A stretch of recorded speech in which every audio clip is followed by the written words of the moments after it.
여러분과 제가 다 같이 한 목소리로 읽겠습니다. 사무엘하 12장 1절에서 15절입니다. 조금 깁니다. 그래도 집중력을 잃지 않고 집중력을 같이 읽도록 하겠습니다. 시작.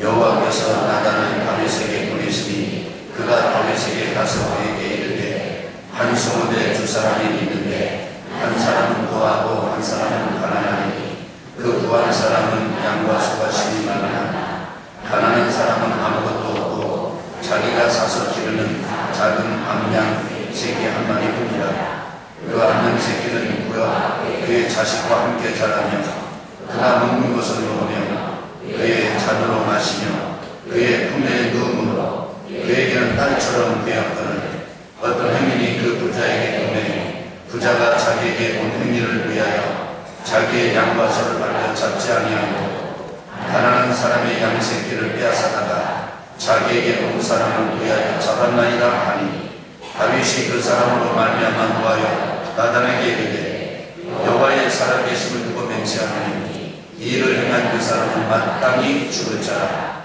그가 불쌍히 여기지 아니하고 이런 일을 행하였으니 그 양새끼를 4배나 갚아 주어야 하리라 한지라.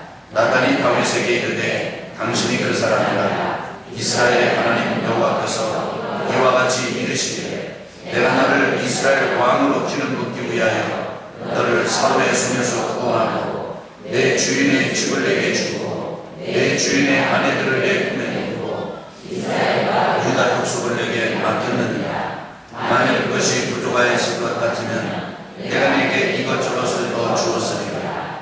그러한데 어찌하여 내가 여호와의 말씀을 없인 적이고 나보기에 악행하였느냐.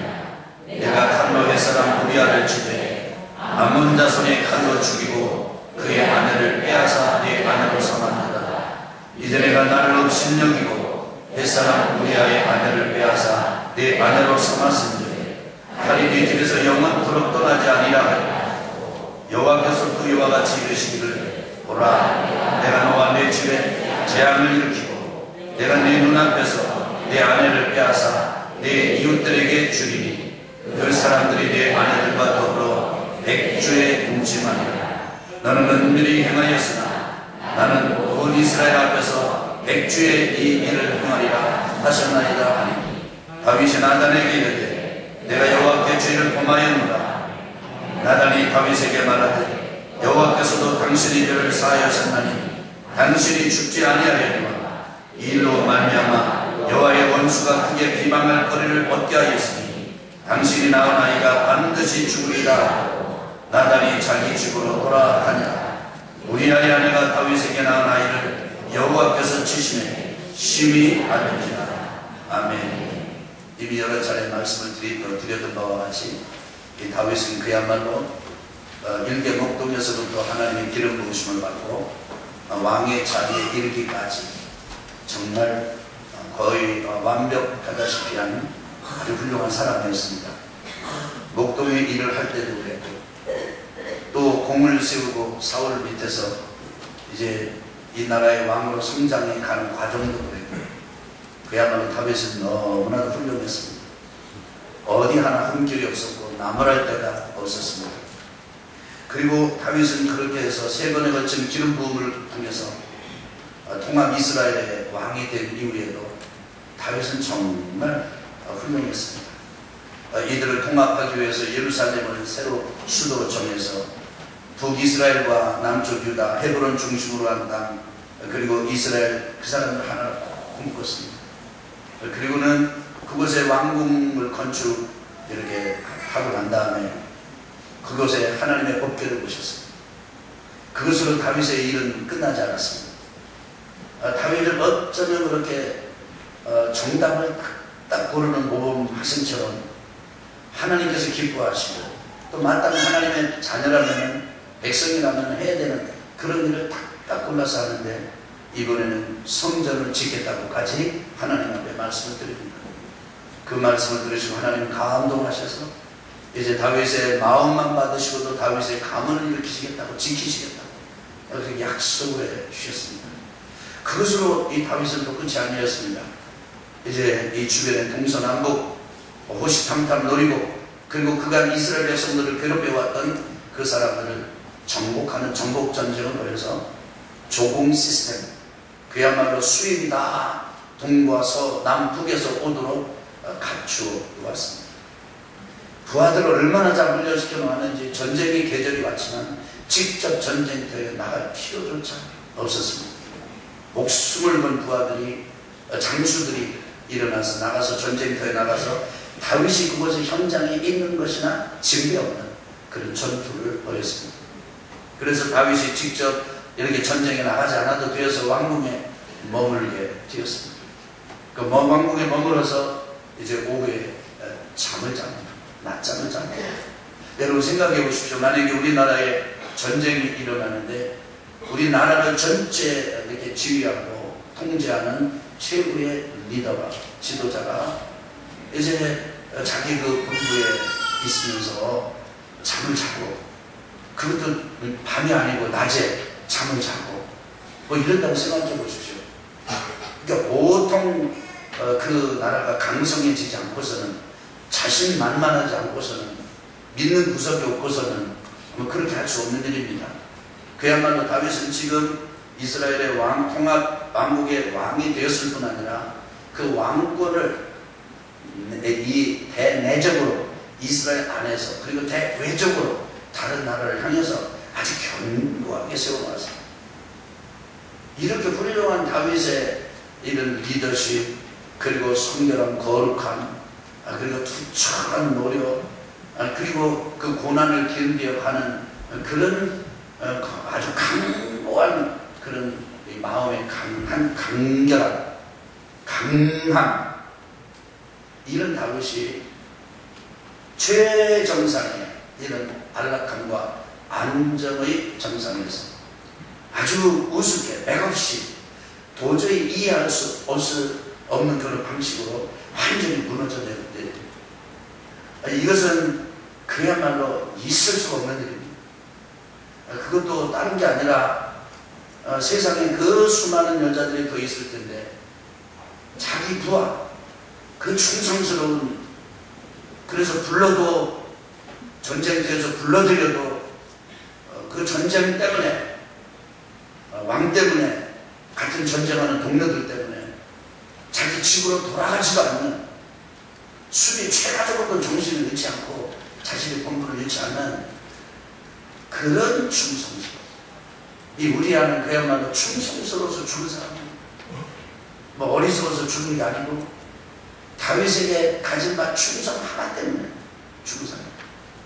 여러분, 이런 충성스러운 부하를 가질 수 있게 된 건 다윗에게는 복입니다. 하나님이 붙여주신 복이에요.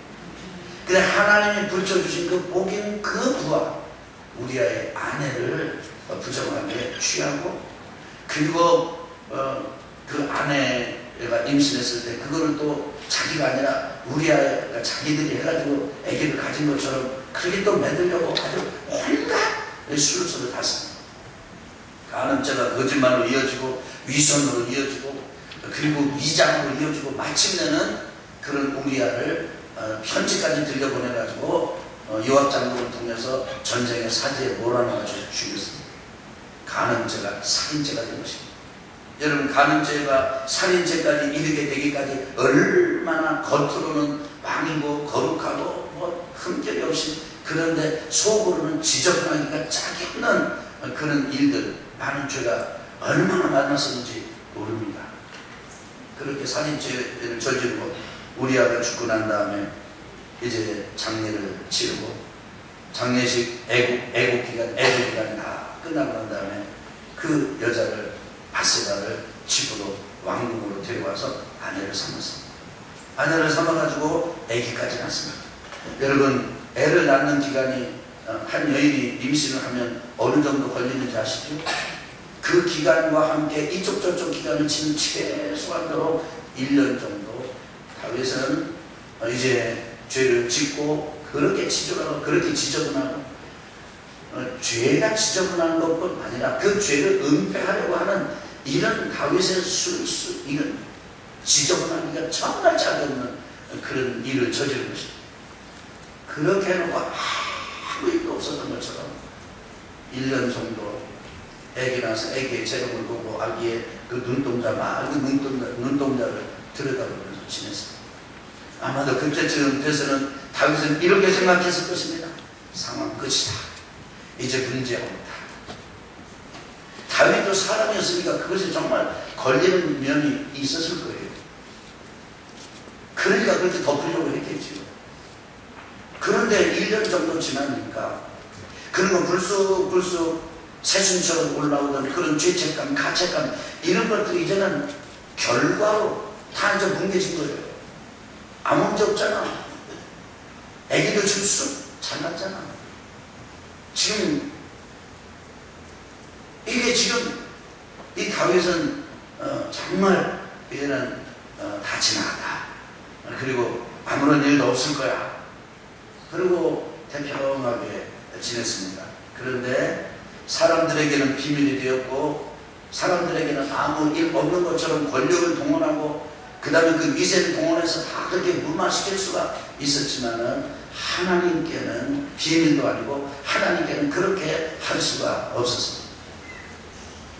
하나님께서 그런 다윗을 꼬나보고 계시다.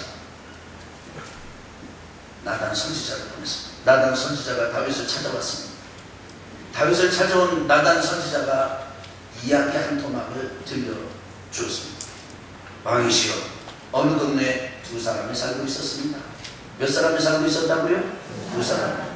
한 사람은 부자고 한 사람은 가난합니다. 근데 그 부자는 진짜 부자입니다. 양과 소가 많고 가난한 사람은 진짜 가난한 사람입니다.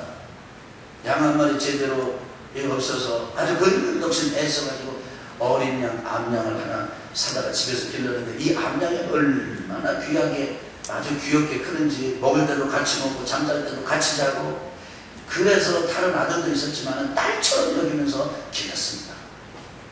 가난한 집에 지금 이 얘기입니다. 그런데 부잣집에 나그네가 찾아갔습니다. 손님이 온 것입니다. 부자가 손님 접대를 해야 되겠는데 체면상 접대를 해야 되겠는데 자기네 집 양, 소 그렇게 수많은 양과 소가 있었지만 어느 한 마리 돌아보면 돌아볼수록 아깝지 않은 게 없어요. 그게 다 아까운 거예요. 이거 잡으려면 이게 아깝고 또 저거 잡으면 저게 아깝고 그래가지고 마침내 자기네 집 거는 그대로 놔둬놓고는 가난한 집에 가가지고 그 딸처럼 기르는 그 암양 그거를 뺏어다가 손님을 전달을 했습니다.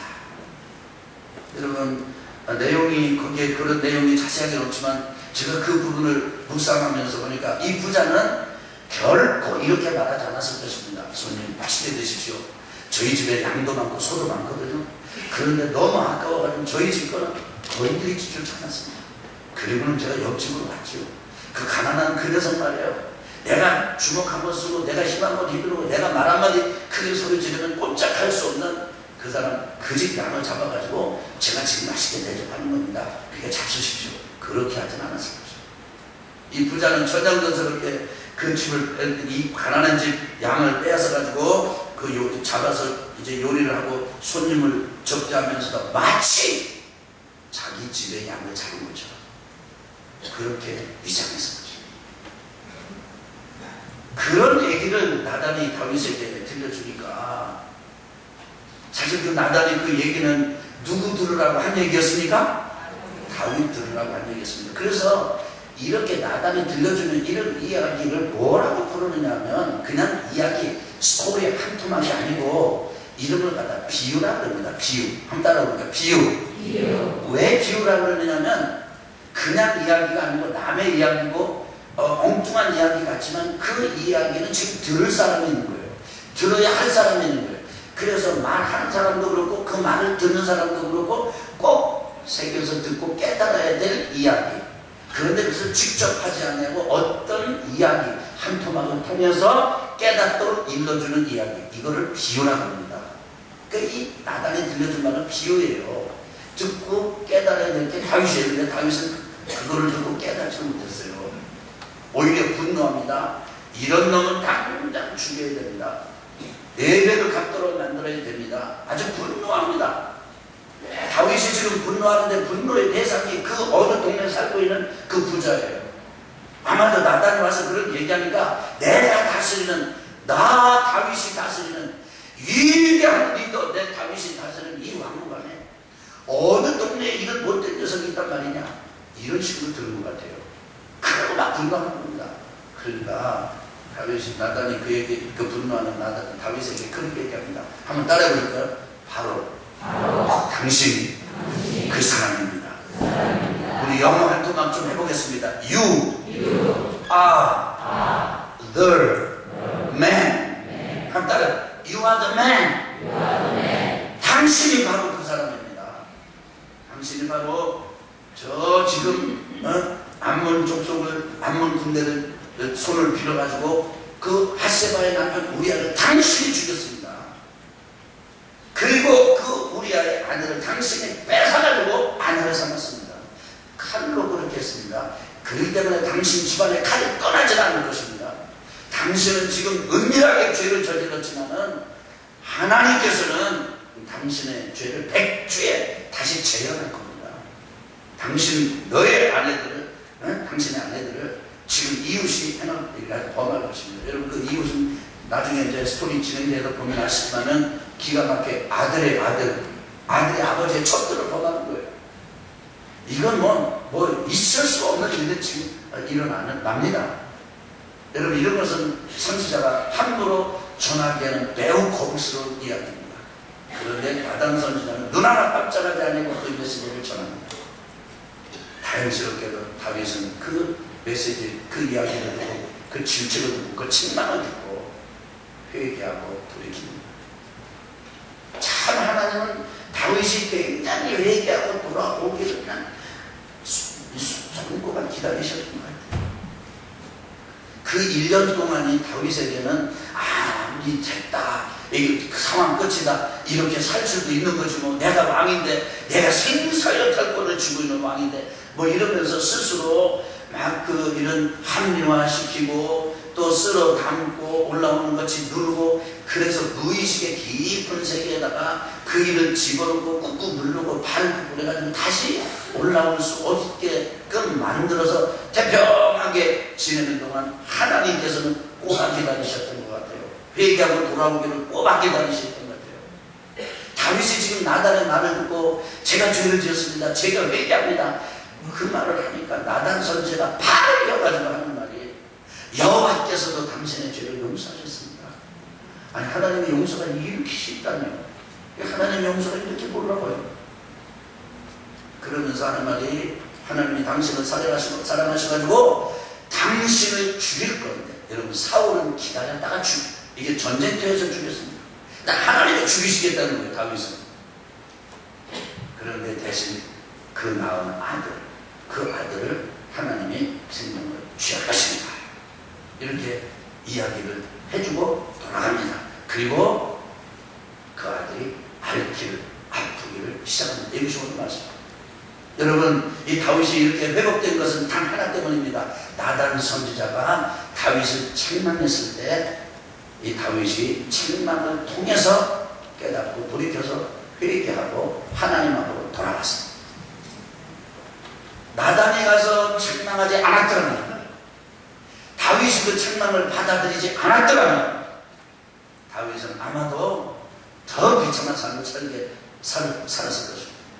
아무 일 없이 가다가 어느 날 갑자기 하나님의 심판의 죽음을 맞닥뜨려야 했을 거예요. 회개하지 못하고 하나님의 부름을 받았어야 할 것입니다. 기가 막힌 일로 정말 고통스러운 일이 아닐 수가 없습니다. 그런데 나단의 책망이 다윗을 살렸고, 다윗의 수용이 또 나단을 살렸고, 나단과 다윗이 회복됨으로 나라가 회복되었습니다. 생각해보세요. 하나님께서 어느 날 갑자기 다윗의 생명을 취해 가셨다면, 다 이스라엘은 리더십의 공백이에요. 그동안 강고하게 이 나라를 이렇게 끌고 가던 그 리더가 한순간 사라져버리면 그 나라에 대혼란이 생기지 않겠습니까? 그런 일들이 일어나지 않았습니다. 다시 엄청난 아픔의 대가를 지불하긴 했지만 다윗에게는 새 날이 열렸습니다. 새로운 날이 열렸습니다. 따라합시다. 책망. 다시 한번 책망. 그런데 여러분 생각해 보십시오. 이 세대는 이 책망을 거부하는 세대입니다. 이 책망을 싫어합니다. 그리고 책망을 인정하지 않습니다. 사실 따지고 보면은 한번 따라보세요. 책망은 하기가 어렵다. 아주 힘든 게 책망이에요. 그냥 평범한 사람에게 책망하다가는 관계 깨지기 십상이고 비난이나 공격을 받기 아주 십상입니다. 힘 있는 왕이나 그런 권력자, 이런 어떤 군중들을 책망하다가는 죽임을 당합니다. 여러분, 아주 비극적인 그런 일인데, 예수님의 이 땅에 오시는 것을 소개하고 예수님의 그 길잡이 역할을 했던 세리 요한이 어떻게 죽었는지 아십니까? 헤롯 왕을 책망하다가 죽었습니다. 헤롯 왕이 동생의 아내를 뺏어가지고 이 총독의 권한으로 뺏어가지고 부인을 삼은 거예요. 그런데 그것을 다 침묵할 때 이 세리 요한이 그것은 죄입니다 지적했다가 오해가지고, 그리고 그 헤롯의 땅 헤로디아 딸이 춤 한번 추는 상으로 목 잘려가지고 죽인다는 게 세리 요한입니다.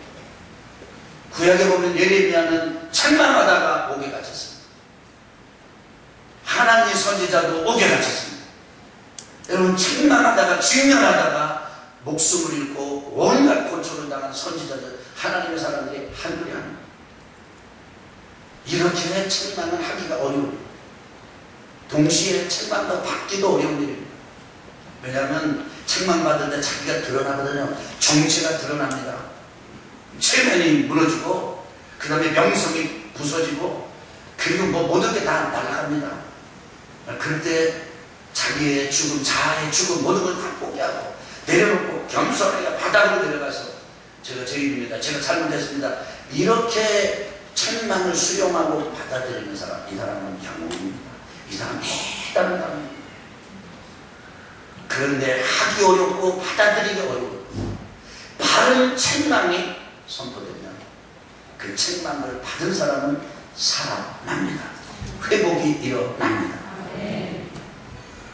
나단은 담대했지만 결코 무모하지 않았습니다. 지혜로웠습니다.